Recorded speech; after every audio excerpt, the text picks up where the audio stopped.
Assalamualaikum warahmatullahi wabarakatuh. Perkenalkan, kami dari kelompok 13 mata kuliah Surveillance Kesehatan Masyarakat dengan penyakit demam berdarah denggi (DBD) yang beranggotakan.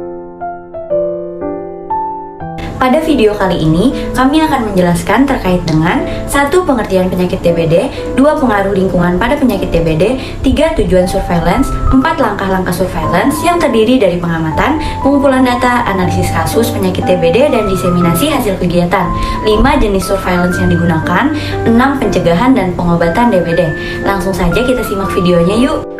Pengertian penyakit DBD. Demam berdarah denggi atau DBD merupakan suatu penyakit epidemik akut yang disebabkan oleh virus yang ditransmisikan oleh Aedes aegypti dengan manifestasi klinis demam, nyeri otot atau nyeri sendi yang disertai ruam, trombositopenia, dan diatesis hemoragi. Pengaruh lingkungan pada penyakit DBD. Nyamuk Aedes aegypti memilih lokasi berkembang biak di air yang bersih dan tidak terkontaminasi oleh tanah, sehingga sumber-sumber air bersih yang terdapat di sekitar lingkungan rumah dijadikan sasaran yang baik untuk nyamuk Aedes aegypti berkembang biak.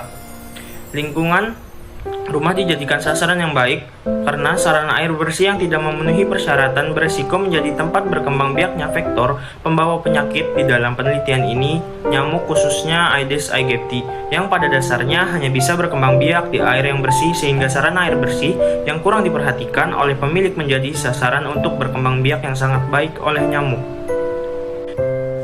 Tujuan surveillance. Tujuan sistem surveillance DBD yaitu untuk mengolah dan menganalisis data untuk menghasilkan informasi yang berguna untuk perencanaan, serta mengamati penyakit DBD berdasarkan tempat, waktu, beserta penyebarannya secara terus-menerus.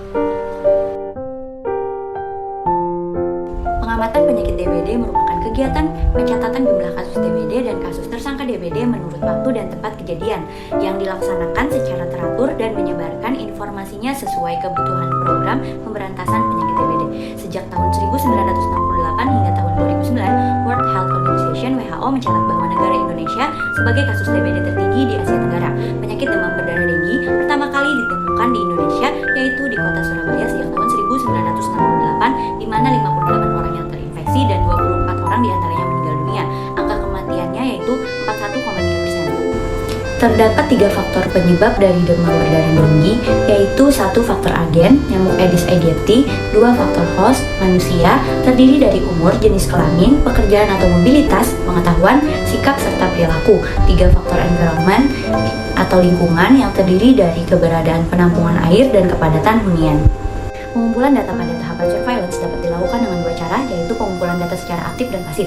Pengumpulan data secara aktif dilakukan secara terus-menerus dan petugas surveillance secara langsung datang ke rumah masyarakat atau pasien. Teknik pengumpulan data secara aktif diperoleh melalui wawancara. Pengumpulan data secara pasif didapatkan dari data masyarakat atau pasien yang datang ke fasilitas kesehatan. Teknik pengumpulan data pasif diperoleh melalui observasi dokumen yang didapat dari pasien fasilitas kesehatan. Media pengumpulan data pasif menggunakan form penyelidikan epidemiologi atau PE yang dikeluarkan pemerintah.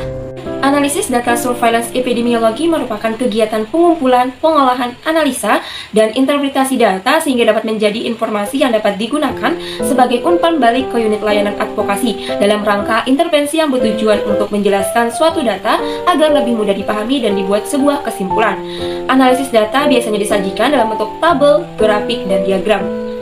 Data DBD yang didapat dari Profil Kesehatan Indonesia tahun 2021 berdasar Kementerian Kesehatan, pada tahun 2021 terdapat 73.518 kasus DBD dengan jumlah kematian sebanyak 705 kasus.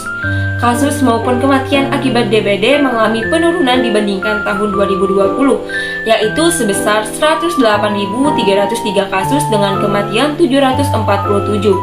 Insiden rate DBD per 100.000 penduduk menunjukkan kecenderungan penurunan dari 51,5 pada tahun 2019 menjadi 27 pada tahun 2021. Pada tahun 2021, Provinsi Kepulauan Riau memiliki insiden rate DBD tertinggi sebesar 80,9 per 100.000 penduduk. Berdasarkan case fatality rate DBD di Indonesia menunjukkan kecenderungan penurunan dalam kurun waktu 2012 hingga 2020, yaitu 0,9% menjadi 0,69%. Namun, angka ini meningkat menjadi 0,96% pada tahun 2021. Meskipun mengalami peningkatan pada tahun 2021 dibanding periode sebelumnya, besarannya tetap berada di bawah 1%, yang artinya masih berada pada kategori yang rendah.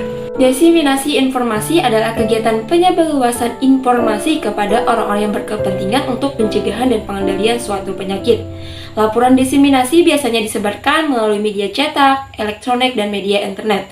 Adapun proses diseminasi untuk penyakit DBD terbagi menjadi 3 tahapan. Yang pertama, melakukan diseminasi di puskesmas melalui pertemuan tingkat desa.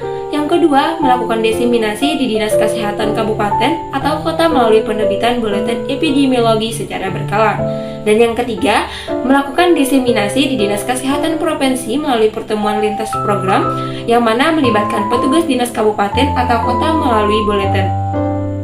Surveillance terdiri dari beberapa jenis, yaitu surveillance individu, surveillance penyakit, surveillance sindromik, surveillance berbasis laboratorium, surveillance terpadu, dan surveillance kesehatan masyarakat global.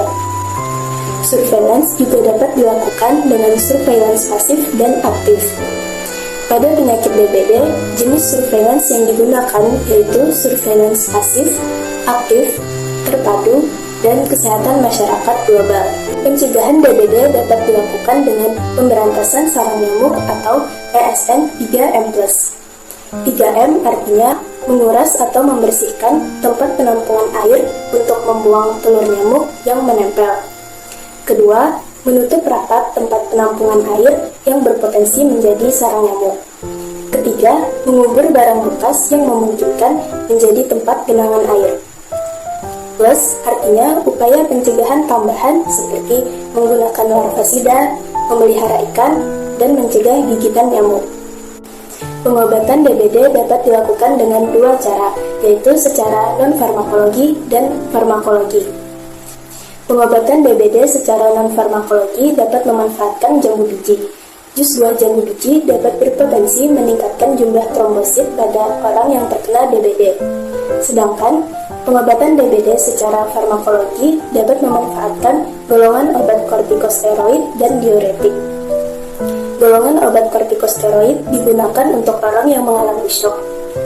Selain itu, pemberian suplemen dan obat herbal juga diperlukan untuk meningkatkan asupan gizi ke dalam tubuh orang yang terkena DBD. Itulah tadi penjelasan mengenai surveillance kesehatan masyarakat terhadap penyakit DBD yang dapat kami sampaikan. Mohon maaf apabila terdapat kesalahan dalam pengucapan kata. Atas perhatiannya, saya ucapkan terima kasih. Wassalamualaikum warahmatullahi wabarakatuh.